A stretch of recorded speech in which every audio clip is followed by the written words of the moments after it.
मुंबई के जुहू पुलिस थाने ने Alia Bhatt, film star Alia Bhatt के पूर्व सेक्रेटरी वेदिका शेट्टी को गिरफ्तार किया है। वेदिका शेट्टी पर आलिया भट्ट, उनकी बहन शाहीन भट्ट और उनकी मां सोनी राजदान के साथ धोखाधड़ी, फर्जीवाड़ा करने का आरोप है। वेदिका शेट्टी 2021 से लेकर 2024 तक आलिया भट्ट की पर्सनल सेक्रेटरी थी। वो आलिया भट्ट की बहन शाहीन भट्ट और उनकी मां सोनी राजदान का भी काम देखती थी। इस दौरान वेदिका ने कई सारे ऐसे बिल्स, फर्जी बिल्स लगाकर पैसे गबन किए। आरोप है कि 76 लाख रुपए इस तरीके से, इस फर्जीवाड़े से गबन किए गए हैं। पुलिस सूत्रों से मिली जानकारी के मुताबिक शिकायत जो की गई है उसमें कहा गया था कि कई सारे ऐसे बिल्स हैं जो पार्टीज होती थी आलिया भट्ट के घर पर या कहीं बाहर, उन बिल्स में बीच में एक फर्जी बिल जो है वो वेदिका शेट्टी लगा दिया करती थी और उसमें बेनिफिशियरी यानी कि पेमेंट बेनिफिशियरी में अपने दोस्तों का अकाउंट नंबर दे दिया करती थी। ये वाकया 2022 से लेकर 2024 तक चलता रहा। ऐसे ही एक बिल पर आलिया भट्ट की नज़र गई जिसमें पार्टी का बिल था।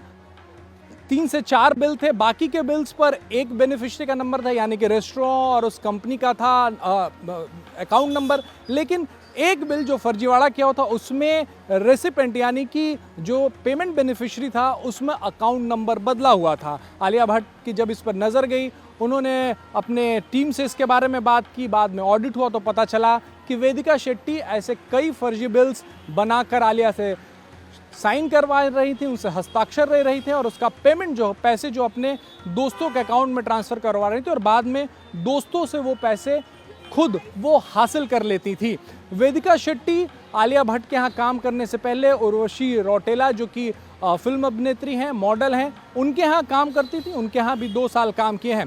पुलिस ने यह भी बताया कि पूछताछ में सामने आया है कई सारे ऐसे महंगे इलेक्ट्रिकल अप्लायंसेस, चाहे वो टीवी हो, फ्रिज हो, उसकी खरीदारी भी उन्होंने आलिया भट्ट से करवाई यानी कि बिल पर आलिया भट्ट से साइन करवाया और उसका पेमेंट जो है आलिया भट्ट से करवाया। लेकिन डिलीवरी का एड्रेस यानी कि वो जो इलेक्ट्रिकल अप्लायंसेस है, टीवी, फ्रिज और दूसरे महंगे अप्लायंसेस, उसका डिलीवरी का एड्रेस अपना दिया। वो भी आरोप इन पर लगाया। जो शुरुआती शिकायत आई थी सोनी राजदान की तरफ से उसमें 76 लाख के गबन का आरोप था। बाद में कहा गया कि 30 लाख और उनके जांच में सामने आ रहा है कि और गबन किए गए। हालांकि पुलिस ने जब जांच की तो पता चला कि वो बाकी के 30 लाख के बिल्स जो थे वो सही थे।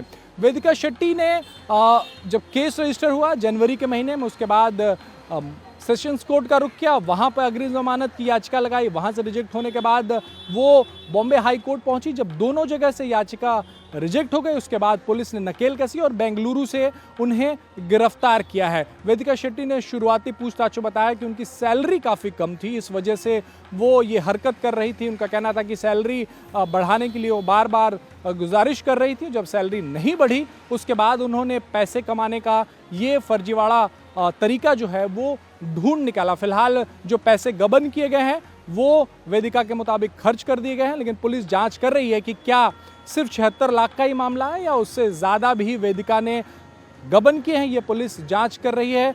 वहीं 10 जुलाई तक पुलिस कस्टडी जो है वेदिका की दी गई है, जुहू पुलिस थाने को अदालत ने दी है। इस दौरान पुलिस पूछताछ कर इस केस की और भी बारीकियां ढूंढने की कोशिश करेगी।